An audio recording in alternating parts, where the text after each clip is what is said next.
Les mots.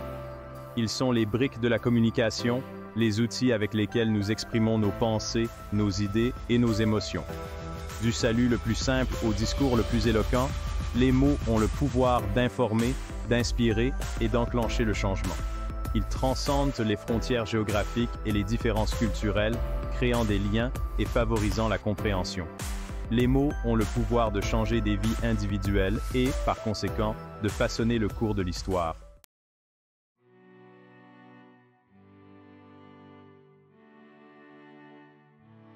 Les défis auxquels nous sommes confrontés en tant que communauté mondiale sont importants. Le changement climatique menace les écosystèmes fragiles de notre planète et l'avenir des générations à venir. Les injustices sociales persistent, alimentées par les inégalités et la discrimination. Pourtant, au milieu de ces défis, il y a de l'espoir. Partout dans le monde, des individus et des communautés s'élèvent, exigent le changement et prennent des mesures concrètes.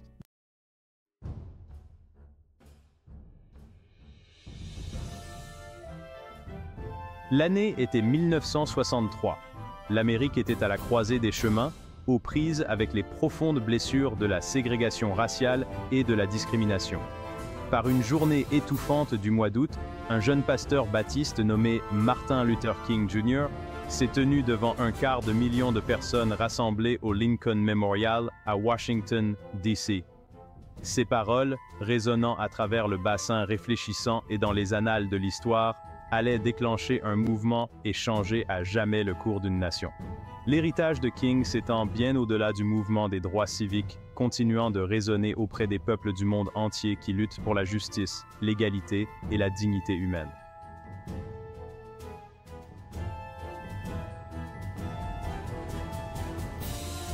Avance rapide jusqu'en 2018.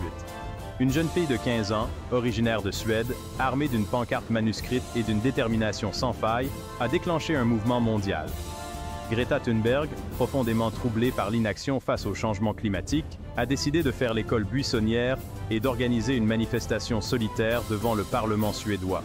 Son message était simple mais profond: grève scolaire pour le climat. Les actions de Greta ont rapidement attiré l'attention du monde entier. Ces paroles, souvent directes et sans compromis, ont mis au défi les dirigeants mondiaux de prendre des mesures concrètes contre le changement climatique. L'engagement indéfectible de Greta en faveur de l'action climatique a fait d'elle une icône mondiale, inspirant d'innombrables jeunes à se joindre à la lutte pour un avenir durable.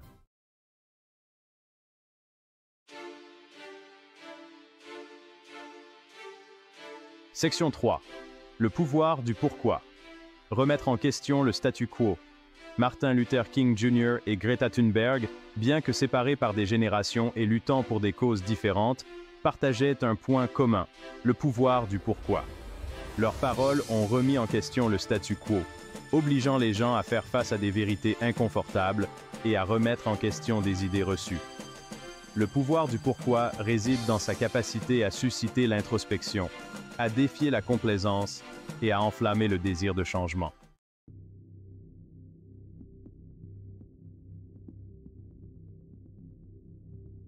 Section 1. Une vérité qui dérange. Sonnez l'alarme sur le changement climatique. L'année était 2006. Al Gore, ancien vice-président américain et défenseur de longue date de la protection de l'environnement, est monté sur scène avec un message qui allait bouleverser le monde. Son film documentaire, Une vérité qui dérange, a propulsé la question du changement climatique au premier plan de la conscience publique, suscitant des conversations et galvanisant un mouvement mondial.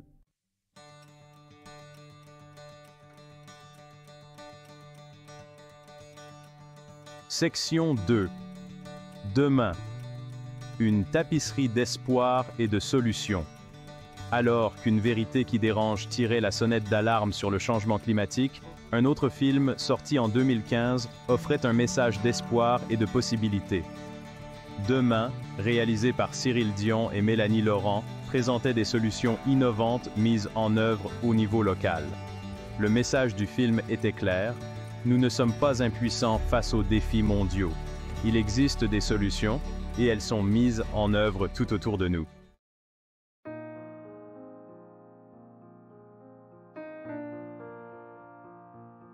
Au-delà de l'écran, la narration comme catalyseur de changement. Une vérité qui dérange et Demain ont tous deux démontré le pouvoir de la narration pour sensibiliser et inspirer l'action à l'échelle mondiale. Ils ont montré que les films, les documentaires et autres formes de narration visuelle peuvent transcender les barrières culturelles et linguistiques, touchant des publics que les formes traditionnelles de communication ne pourraient pas atteindre. Ils ont suscité des conversations, déclenché des débats et mobilisé des individus et des communautés à agir. Les histoires ont le pouvoir de façonner notre compréhension du monde et de nous motiver à créer un changement positif.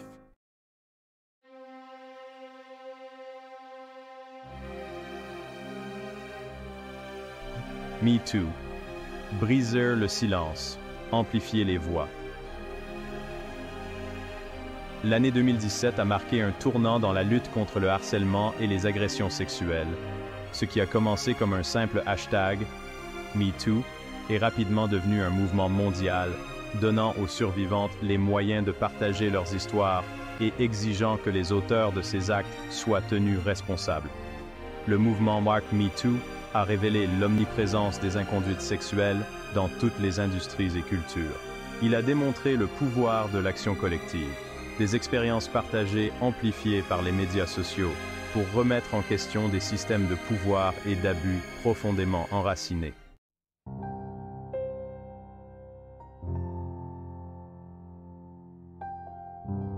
Black Lives Matter, une prise de conscience mondiale face à l'injustice raciale. L'année 2020 a été le théâtre d'un soulèvement mondial contre l'injustice raciale et la brutalité policière. Le meurtre de George Floyd, un homme noir non armé, par des policiers de Minneapolis a déclenché l'indignation et des protestations à travers les États-Unis et dans le monde entier. Le mouvement Black Lives Matter, fondé en 2013, a trouvé un regain d'urgence et de soutien, son message résonnant bien au-delà des frontières des États-Unis. Black Lives Matter est devenu un cri de ralliement pour ceux qui réclament justice pour les vies noires perdues à cause de la brutalité policière, du profilage racial et du racisme systémique.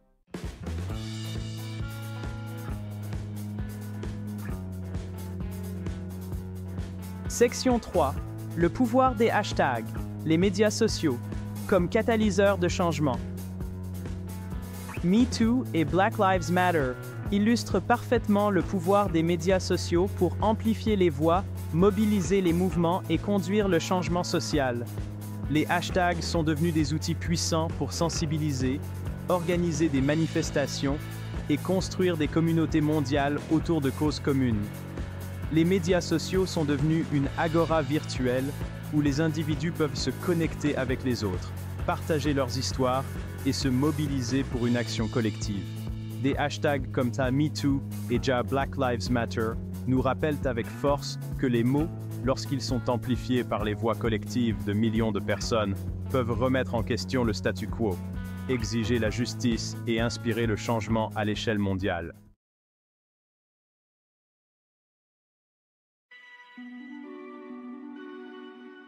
Section 1. L'infodémie. Naviguer dans un océan de désinformation. À l'ère du flot rapide d'informations, nous sommes confrontés à un nouveau défi, naviguer dans un océan de désinformation. Ce phénomène, surnommé l'infodémie, constitue une grave menace pour notre capacité à prendre des décisions éclairées. La pandémie de COVID-19 a mis en évidence les dangers de l'infodémie.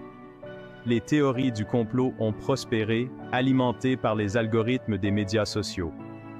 La désinformation peut éroder la confiance dans les institutions et alimenter les divisions sociales. Dans un monde de plus en plus interconnecté, discerner le vrai du faux est crucial.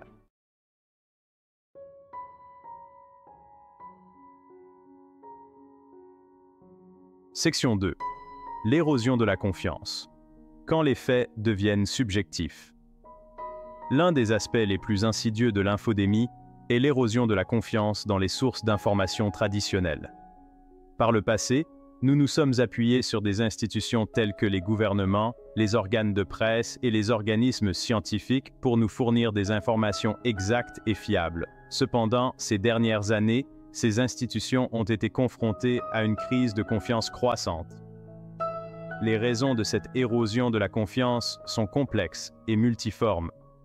Dans certains cas, elles découlent de la perception que ces institutions n'ont pas réussi à s'attaquer adéquatement aux problèmes de société ou qu'elles sont devenues trop étroitement liées à des programmes politiques particuliers. Dans d'autres cas, elles reflètent un glissement sociétal plus large vers l'individualisme et la méfiance à l'égard de l'autorité.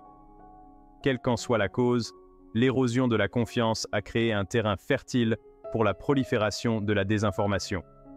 Lorsque les gens perdent confiance dans les sources d'information traditionnelles, ils deviennent plus sensibles aux explications alternatives, même si ces explications ne sont pas étayées par des preuves. Cela crée un cercle vicieux dangereux, où la désinformation engendre la méfiance, qui rend à son tour les gens plus vulnérables à de nouvelles désinformations.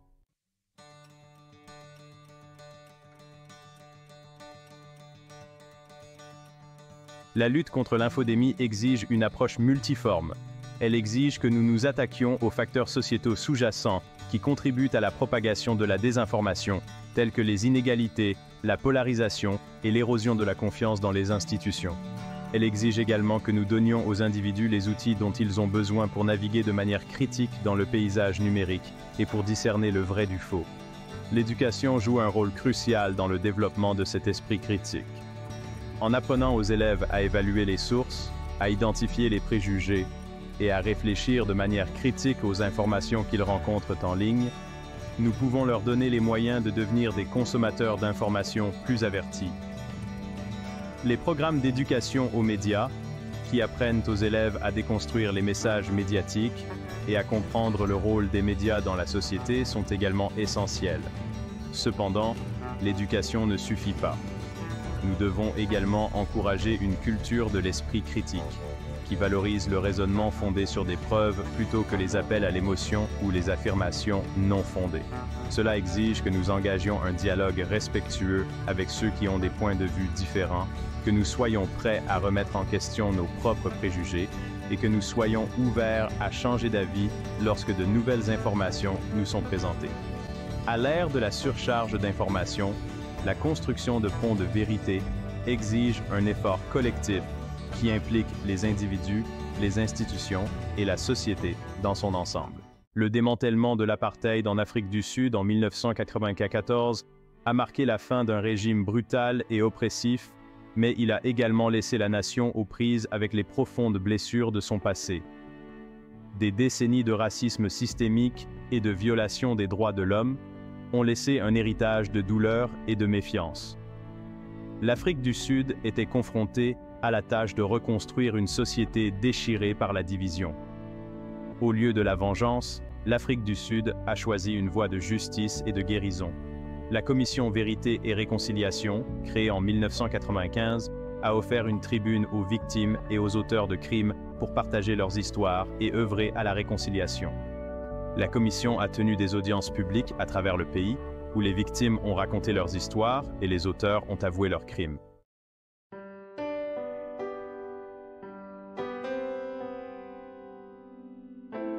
La CVR sud-africaine a été un exemple éloquent de justice réparatrice en action. Contrairement au modèle de justice traditionnelle, qui se concentre principalement sur la punition et la vengeance, la justice réparatrice vise à réparer les torts, à rétablir les relations et à favoriser la guérison, tant pour les victimes que pour les délinquants. Elle reconnaît que le crime n'est pas seulement une infraction à l'État, mais une violation des relations humaines, et qu'une véritable justice exige de répondre aux besoins de toutes les personnes touchées. Au cœur de la justice réparatrice se trouve le dialogue, une communication ouverte et honnête entre les victimes, les délinquants et la communauté au sens large. Grâce au dialogue, les victimes ont la possibilité de raconter leur histoire, de faire reconnaître leurs souffrances et de poser des questions à ceux qui leur ont fait du mal. Les délinquants, à leur tour, ont la possibilité d'assumer la responsabilité de leurs actes, d'exprimer des remords et de demander pardon. La justice réparatrice reconnaît que la guérison des traumatismes et le rétablissement de la confiance prennent du temps et exigent un engagement de toutes les parties concernées. Il ne s'agit pas d'oublier le passé, mais de trouver des moyens d'aller de l'avant ensemble, de créer un avenir où de tels dommages sont moins susceptibles de se produire. La CVR sud-africaine, bien qu'elle ne fasse pas l'unanimité, a démontré le potentiel transformateur de la justice réparatrice pour résoudre les conflits les plus profondément enracinés.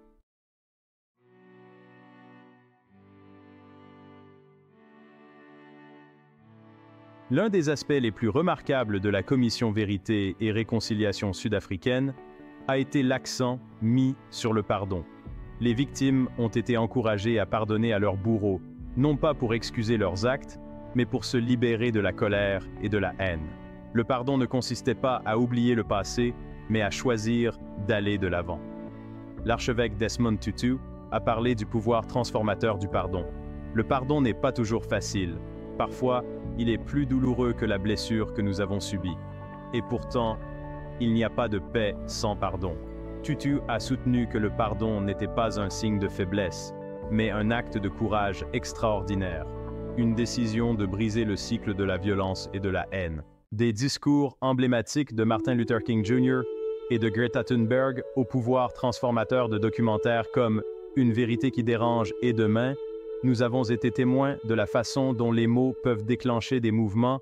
Nous avons exploré l'impact profond de mouvements sociaux comme MeToo et Black Lives Matter, alimentés par les voix collectives amplifiées par l'ère numérique.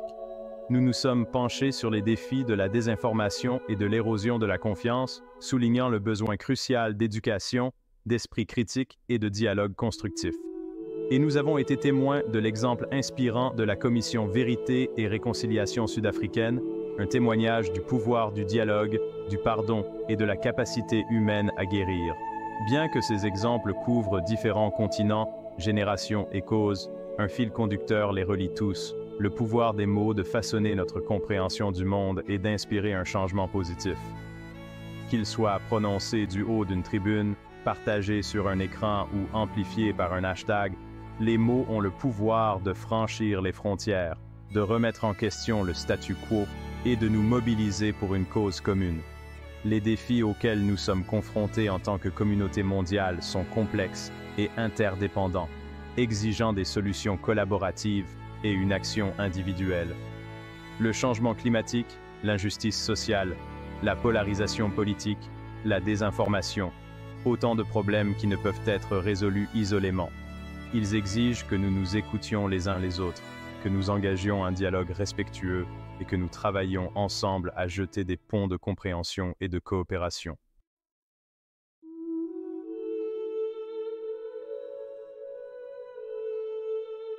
Dans un monde souvent caractérisé par la division et la discorde, il est facile de se sentir dépassé par l'ampleur des défis auxquels nous sommes confrontés. Nous pouvons nous demander si nos actions individuelles peuvent réellement faire une différence. Mais l'histoire nous enseigne une autre leçon. Le changement commence souvent par une seule voix, une étincelle de courage, la volonté de dénoncer ce qui est mal. Prenons l'exemple de Rosa Parks, qui a refusé de céder sa place dans un bus ségrégué à Montgomery, en Alabama. Son acte de défiance, bien que apparemment anodin, a déclenché un mouvement qui allait changer le cours de l'histoire américaine. Pensez à l'impact de Malala Yousafzai, qui a risqué sa vie pour défendre l'éducation des filles au Pakistan. Son histoire, partagée avec le monde entier, a inspiré d'innombrables personnes à défendre le droit à l'éducation pour tous. Ces histoires, et d'innombrables autres comme elles, nous rappellent que chaque voix compte. Chaque acte de courage, chaque effort pour faire la différence, aussi petit soit-il, a le potentiel de créer des ondes de changement qui s'étendent bien au-delà de nos cercles immédiats. C'est par l'action collective des individus, chacun jouant son rôle, que nous pouvons créer un monde plus juste, plus équitable et plus durable. Le pouvoir de créer le changement ne repose pas uniquement entre les mains des dirigeants mondiaux ou des personnalités influentes, il réside en chacun de nous. Il réside dans notre volonté d'utiliser notre voix, de nous engager dans nos communautés, de lutter contre l'injustice et de plaider pour un avenir meilleur.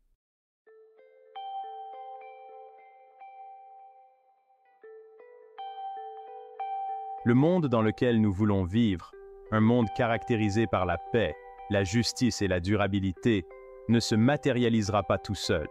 Il exige notre participation active, notre volonté de sortir de nos zones de confort de remettre en question le statu quo et de travailler ensemble pour créer l'avenir que nous appelons de nos vœux. Ce n'est pas une tâche pour les âmes sensibles, mais c'est une responsabilité que nous partageons tous. Alors, que pouvez-vous faire? Comment pouvez-vous exploiter le pouvoir des mots pour faire la différence à votre manière?